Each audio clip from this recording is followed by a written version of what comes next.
Hello, everybody. It's me, Laura Beth Culbert, Delusion Dispeller, coming to you live from my home to read the New Testament. And we did this once before, and it brought in some interesting people. So I'm hoping that is the case again. I'm going to be reading from Matthew chapter 4 today. And let me just get my computer situated here. All right. Awesome. Okay. So here we go, and then we will chat a bit afterwards, I promise. Then Jesus was led up by the Spirit into the wilderness to be tempted by the devil, and when he had fasted 40 days and 40 nights, afterward he was hungry. Now when the tempter came to him, he said, "If you are the Son of God, command these stones become bread." But he answered and said, "It is written, man shall not live by bread alone, but by every word that proceeds from the mouth of God." Then the devil took him up into the holy city, set him on the pinnacle of the temple, and said to him, "If you are the Son of God, throw yourself down, for it is written, he shall give his angels charge over you, and in their hands they shall bear you up, lest you dash your foot against a stone." Jesus said to him, "It is written again, you shall not tempt the Lord your God." Again, the devil took him up on an exceedingly high mountain and showed him all the kingdoms of the world and their glory. And he said to him, "All these things I will give you if you will fall down and worship me." Then Jesus said to him, "Away with you, Satan, for it is written, you shall worship the Lord your God, and him only shall you serve, or you shall serve." Then the devil left him, and behold, angels came and ministered to him. Now when Jesus heard that John had been put in prison, he departed to Galilee. After leaving Nazareth, he came and dwelt in Capernaum, which is by the sea, in the regions of Zebulun and Naphtali, that it might be fulfilled, which was spoken by Isaiah the prophet, saying, "The land of Zebulun and the land of Naphtali, by the way of the sea, beyond the Jordan, Galilee of the Gentiles, the people who sat in darkness have seen a great light. And upon those who sat in the region and shadow of death, light has dawned." From that time, Jesus began to preach and say, "Repent, for the kingdom of heaven is at hand." And Jesus, walking by the Sea of Galilee, saw two brothers, Simon called Peter and Andrew his brother, casting a net into the sea, for they were fishermen. And he said to them, "Follow me, and I will make you fishers of men." They immediately left their nets and followed him.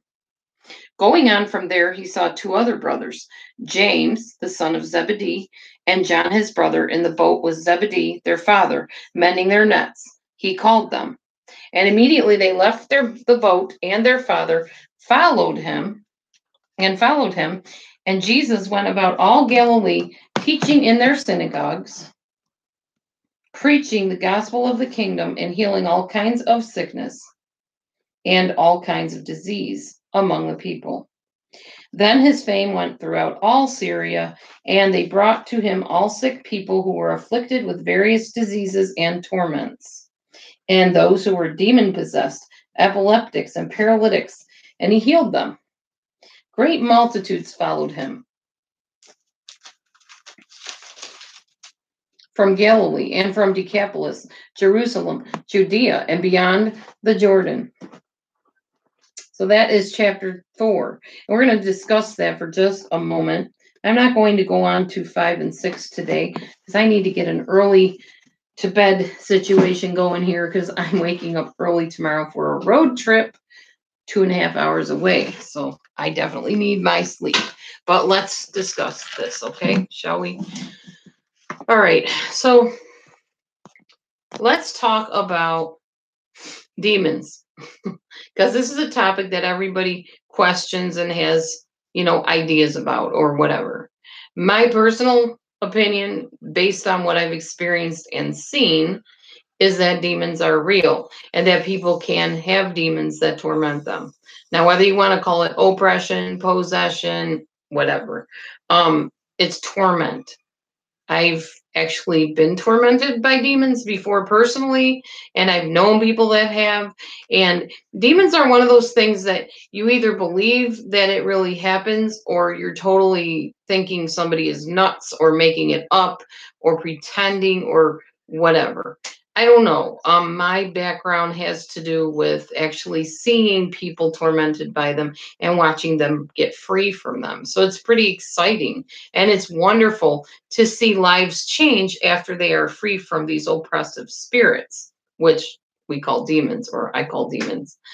So, yes, I believe they are real. I believe they exist. I believe they can torment people. I have seen it. I have prayed for people, cast demons out of people, had them cast out of me years ago. So, I think there's something to it. And I think with people that have experience in the occult, they will vouch that demons are real. Now, I guess you could say, well, then those people are nuts too, and they were just brainwashed to believe that and whatever.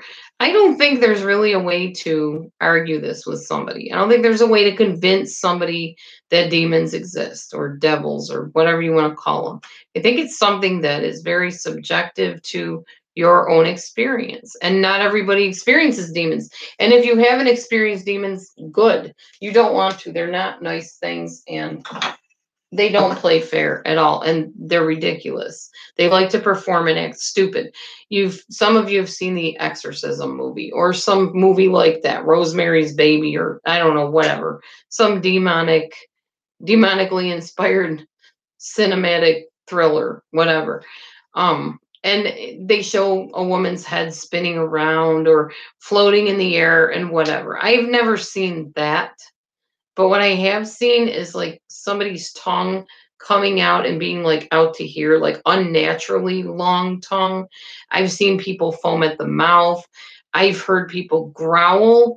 I recently participated in a sort of a deliverance with somebody where there was like an no, unnatural voice coming out of this person. So to me, I believe they're real. And my theory is this: the person that brought this person to me was at their wits' end. They're like, you've got to do something for this person. I can't help them. I don't know what to do. You're the only one I know that knows anything about demonology or deliverance or anything. Can you do something? Now, if somebody comes to you and brings somebody and drops them on your doorstep and says, I need help. I need you to do something. He's hearing voices and talking about killing people and whatever. Do what you can. If you've ever had any experience with demonology or deliverance or exorcism or whatever you want to call it, you're not going to just leave that person and at least, not pray for them. So, of course, I went and prayed over the person and commanded the things to leave him and things like that. And yes, I believe he got free. And in fact, the person that brought him to me assured me that he was remarkably better after I prayed over him. Now, somebody could look at that and say, well, maybe it was all in his head and maybe he just believed he was free from something and that's why he got free. And you know what? So what? If that's what he wanted to believe, and if all this stuff is a bunch of hooey that I'm doing, praying over people or telling things to leave them alone, what is it hurting? That's my theory, okay? It's kind of my theory about everything, really.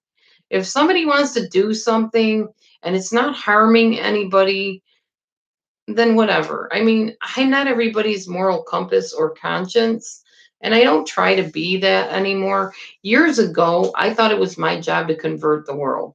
I thought when I decided what I believed that it was my job to make sure everybody else believed it and to really come against anybody that didn't and convince them that my way was right and their way was wrong.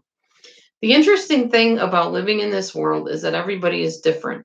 And if you haven't found this out now, maybe you're a younger person and you really haven't quite begun to live in this world. Like you haven't had many jobs, you're just getting into the workforce, you're going to college, whatever. You're young enough maybe that you haven't had experience where you've met different people of different beliefs and different backgrounds. Once you do, like for instance, if you go to a public college, a university, You're going to meet all kinds of people. I had an interesting situation my first day of college. You have to understand something about me. I was very, very staunch in my beliefs. I believed that anybody that did not practice the way I did was doomed, and it was my job to warn them that they needed to fly straight or they were in trouble. Well, one of the things I was very much against back in the day of when I first started going to college was people that practiced witchcraft and pagans. Even though I was very open minded as far as talking to people, I wasn't condemning. I was known as an eclectic Christian back then by pagans and witches and Satanists alike. They felt that it was very easy to talk to me because I didn't judge them. I didn't tell them they were evil or wrong or stupid people for believing what they believed. But the fact is, ever since then, and I haven't changed in that way, I still am very, I think, easy to talk to for people. I try to be. I try not to be like super judgmental as far as condemning people if they don't believe exactly like I do. I do believe that I know what the truth is, just like everybody else thinks they believe that too, and would tell you they know that they have the truth. But I don't feel it's my job to force it on anybody, I guess. I tell people what I believe. I'm strong about my beliefs. I will somewhat debate my beliefs a little bit, but I don't get deep into debates. I really don't like debating, to be honest, because everybody has their opinion and their viewpoint, and everybody is allowed and entitled to have that. It's not my job to tell you you can't. But what I was trying to say was, if you're new in the world and once you finally get out there, you're going to realize that everybody believes differently. So, first day of college, this is what happened. I walk in, I sit down in my composition 1 class. Who do they sit me next to but a pagan? Not just a pagan, but a pagan who does poi. And if you don't know what poi is basically fire spinning. Like they literally have these ropes and they have round balls of some kind on the end of the ropes and they light them and they spin them, kind of like a baton or something. And they just like whip them around and it's really pretty to see it done. I imagine it's rather dangerous if you don't know what you're doing. But like I told you, I wasn't comfortable with the whole pagan thing. I felt like pagans were evil and witchcraft and, they were going to hell and I shouldn't associate with them. What do you do when your person that's sitting right next to you, and I mean right next to me in the class, is a pagan and you have to work together? What do? You either hold on to your stance and try to stay physically away from them and don't engage in conversation with them at all. Although I had to do projects with her, so that really wasn't going to likely happen. Or you get over yourself and you realize that maybe, just maybe, there is something you have in common with this person. So lo and behold, I also was a form of a dancer because poi is a dance or involves dance. I was a worshiper and I used flags in worship services. I would twirl them around different ways and, that kind of thing. And I still enjoy doing that, but I don't really have anywhere to do it. But back then I was in a church that practiced this.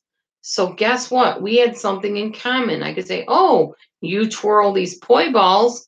I kind of do something similar to it. I do worship with flags. And wow, we had something in common. We both were dancers. We both used our bodies as a form of expression. Hers was expressing in a different way, but mine was expressing in the way that I believed. But nonetheless, even though we didn't believe the same way, we didn't worship the same deity, we still had something in common that we could discuss. And it made things so much more enjoyable than if we had sat there and debated our beliefs and tried to convince the other one that we were right. Now, I know a lot of people out there that are Christians would say, yeah, but it's your job to, preach the gospel. It's your job to tell them the good news and make sure they understand it. I think you do that more by your lifestyle, by being kind to people, by being um, tolerant, I guess, is what I'm trying to say. I know Jesus was intolerant of sin and evildoers and things like that. I don't mean that you're supposed to be okay with it. I just mean you're supposed to be okay with the fact that somebody has a different belief than you do and a difference in opinion than you do. And if we did, a lot more people would get along a lot better. And I think the world might be a happier place. Just my thought, anyways. So, anyhow, I'm just thinking about that because of the fact that we just read about Jesus casting out the demons and things like that, or being, I guess, approached by the demons. He was led out into the wilderness to be tempted of the devil. Yeah, that's what it was. Sorry, I got on the wrong chapter already. And the devil tried to tempt him several times with several different things. And we all know that Jesus did not fall to the temptation and he put the devil in his place. And I think we would do a lot better to put evil in its place rather than people in their places. There are times that people, can be evil and they can be mean. And sometimes it's important and you need to confront them. And other times it's best to just walk away and maybe say a little prayer for them as you're walking, send them well wishes, whatever you do, but not get into this knockdown drag out where you're button heads and in this entanglement situation that this is what I find. Okay. When I get into a debate with somebody and it's heated and it becomes a major knockdown drag out fight, there comes a time when I don't know what else to say because the other person may have the upper hand in what they're saying and basically, oh, hang on. Basically, I feel at a loss for words. And then I look dumb and I feel dumb and I feel like it's futile and nothing's going anywhere. So there's no point in carrying on the conversation. And then it's just ridiculous to keep on talking. So you end up walking away from it anyways, ultimately. So why not just walk away to begin with if you can? Save face, I guess is what I'm trying to tell you. Sometimes it's good to save face and not stay in a battle with somebody that's futile. Anyhow, on that note, I don't know if I set up the chat wrong or if people literally are just lately not real interested in live chat of any kind, because I had a live chat over on Facebook and nobody really wanted to chat there either. So this just must be one of those days when either people aren't around or really not interested in popping in to say anything. I am going to cut this really short, and I will be back next time with chapter 5 of Matthew. So tune in on that time, and we'll see you then. Have a great night. God bless everybody. And think of me tomorrow. Pray for me, whatever you want to do. I will be on the road for a couple hours there and back, visiting some relatives of my husband. Road trip, and should be interesting. I will update you when I get back. Have a wonderful evening and have a blessed time, whatever it is there. Enjoy your vacation, the rest of it for the summer. Stay out of the sun, don't get sunburned. Take care, take good care of yourself and those you love. And I will see you soon. End it because it was